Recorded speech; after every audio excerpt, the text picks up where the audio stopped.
Alright guys, a bit of a rant today about termites in conducive conditions. You're probably sick of hearing about them, but they're quite an important part of my job. Termites, they're food source. Obviously they eat timber, but what they actually eat from that timber is the lignocellulose. Now lignocellulose is the biggest available food source on Earth.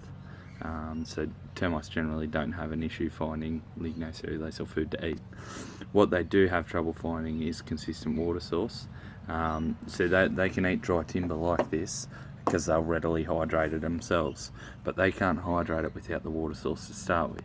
So what you find is where there's a water source around, it encourages them to feed locally within that area.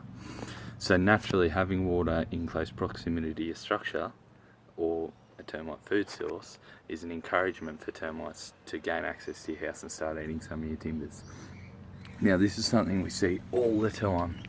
You see here, this pipe coming out of the wall, that's a hot water system pipe, and basically that it's like an outlet, so if there's too much pressure in the system it'll drip and hydrate this area of soil right here.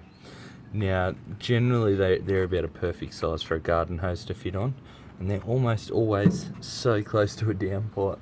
So for the sake of slipping a bit of garden hose on there, running it across to your downpipe and siliconing it in, you could save yourself a whole lot of headache.